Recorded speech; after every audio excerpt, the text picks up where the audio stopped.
hier dans le meilleur hôtel de Saint-Pétersbourg, c'est-à-dire à l'hôtel Europe. Le premier concours des chefs cuisiniers a eu lieu. Le premier concours lié au nom d'Ignati Radetzky. Ignati Radetzky était un chef cuisinier du duc Maximilien Lichtenbergski en russe. Bon, ce Maximilien, il a été le mari de la fille aimée de tsar Nicolas Ier et ce duc, en prenant en compte le climat, le temps à Saint-Pétersbourg, il est mort de tuberculose à l'âge de 35 ans et son cuisinier est devenu, comment dire, un libre restaurateur, on peut dire comme ça. Et vers 1862, il a écrit un livre lié qui nous a montré par 1842 recettes qui nous a montré la cuisine de Saint-Pétersbourg. Le livre est appelé justement comme ça, Cuisine de Saint-Pétersbourg. Et sur cette soirée, il y avait un collègue de moi qui était justement cet éditeur qui a refait ce livre. On peut voir, qui a réédité ce livre. On peut voir le livre de temps en temps sur la table, le livre gris, où est écrit le livre de Saint-Pétersbourg. Le voilà, il est signé maintenant par le membre des jurys. Bon. Pourquoi on a inventé ce concours? Pour relier la cuisine de Saint-Pétersbourg de l'époque des tsars, des Romanov, avec la cuisine moderne. Parce que vous savez, on a eu le coup d'État en 1917 et depuis son arrivée au pouvoir, les bolcheviks ont tâché de raser tout ce qui était lié avec la vie du peuple pendant la règne des Romanov. Même la cuisine aussi, elle aussi. Et en plus, il y avait un déficit considérable des produits d'alimentation et c'est à cause de ça qu'on peut dire que la cuisine soviétique a ses racines dans la cuisine impériale russe d'une part, mais d'autre part, elle est beaucoup plus simple et il y a beaucoup plus d'influence de l'ex-république à l'époque des républiques de l'URSS sur la cuisine soviétique. En ce qui concerne de la cuisine impériale, à vrai dire, moi, j'ai pas fait mon attention, par exemple, moi, j'ai pas fait mon attention à cette cuisine parce que moi, je pensais toujours que la cuisine impériale, c'était la cuisine pour les empereurs. Non, pas du tout. Parce que mes collègues restaurateurs de Saint-Pétersbourg ont trouvé beaucoup de livres. On a préparé beaucoup de recettes de tous ces livres-là et en fin de compte, ils ont décidé que nous pouvons déjà faire ce concours où les 10 meilleurs cuisiniers de Saint-Pétersbourg participent. Et ces cuisiniers-là ont dû préparer les plats de ce livre, voilà, la cuisine de Saint-Pétersbourg, choisis par hasard. C'est-à-dire, ils ont ouvert 3 fois le livre, ça ressemble beaucoup à quelque chose qui est un type de à une sorte de devinette. Ils ont ouvert le livre 3 fois et pendant ces 3 fois, à n'importe quelle page, ils ont pu choisir une recette. Cela a duré, la préparation pour ce concours a duré à peu près un mois.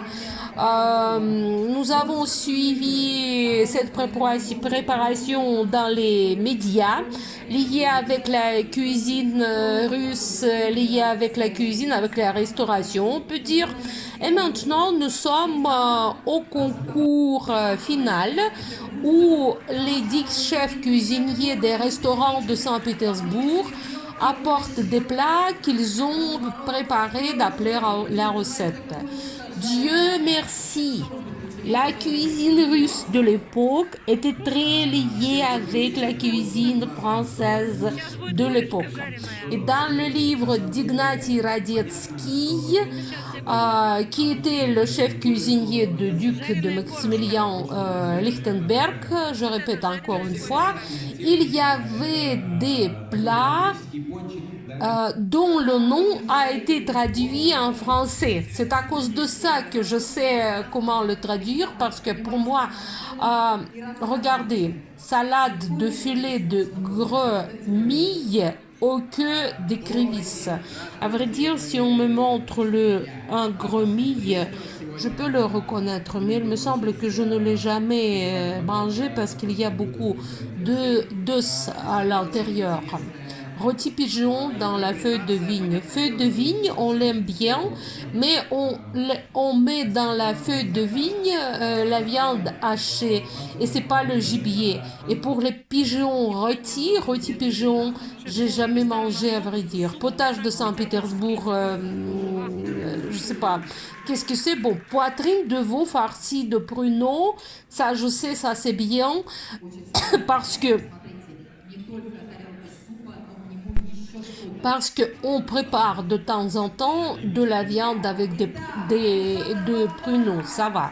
Ensuite, pâte de faisan, c'est ça. Justement, sur le concours, j'ai compris que j'ai jamais mangé le faisan. Mais quand même, pâte de faisan chaud ou truffe, le jury a goûté. Ensuite, potage purée à la bisque d'écrevisse.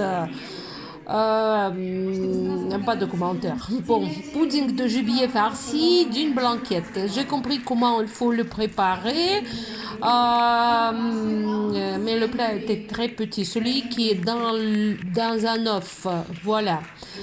Côtelette de veau en papillote. C'était en fin de compte le mélange de la viande avec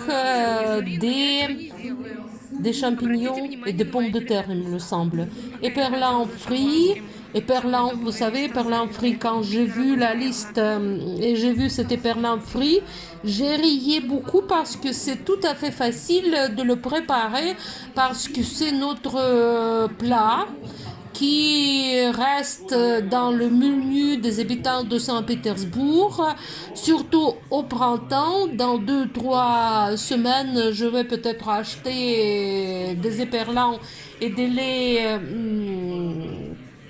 et faire des éperlans frits.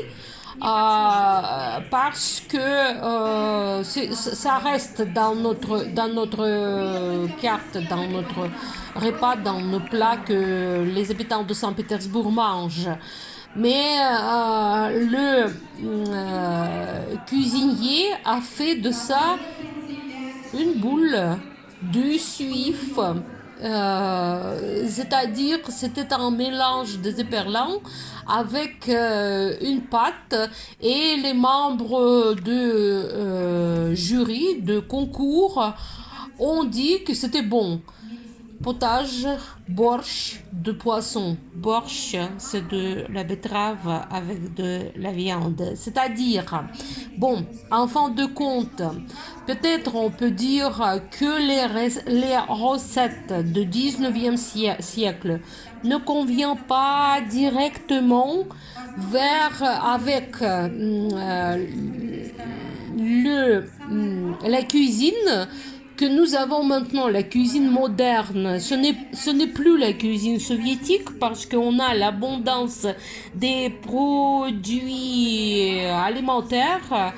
Ce n'est plus la cuisine de l'époque impériale parce que la vie est devenue beaucoup plus simple qu'à l'époque des tsars, du point de vue de la préparation du repas et de sa simplicité, mais la liaison entre la cuisine moderne à Saint-Pétersbourg et la cuisine de l'époque soviétique et l'époque impériale doit être gardée précisément, avec beaucoup de soucis.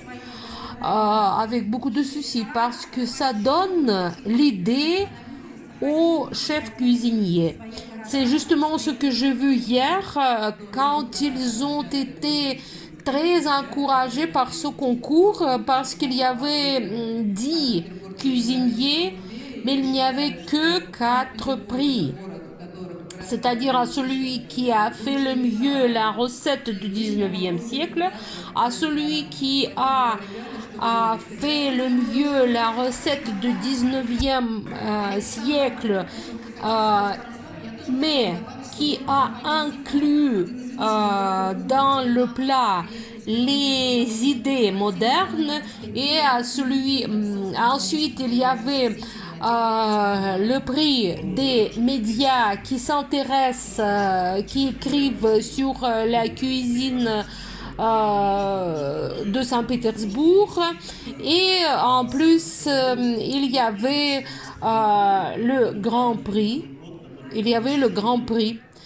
Et comme le résultat, on a 4 prix et on a tout le monde qui a été à ce concours vraiment content, qui est vraiment content parce que ça a fait une grande fête pour l'hôtellerie et la restauration. Nous sommes dans la salle, dans le restaurant de l'Hôtel Europe. Il faut dire que le déjeuner de la reine d'Angleterre en 1994 a été ici, que le chanteur anglais John Lennon a chanté ici, mais c'est pour montrer la liaison de ce restaurant de notre Europe avec l'Europe de l'Occident, d'une part. Mais d'autre part, ce restaurant est connu à Saint-Pétersbourg depuis bien longtemps. Ce restaurant existe déjà presque 130 ans, sans arrêt sur le même endroit et ainsi de suite. C'est-à-dire, hier, ce premier concours a été le pas suivant vers la liaison très forte entre la cuisine moderne de Saint-Pétersbourg et la cuisine de l'époque impériale de Saint-Pétersbourg.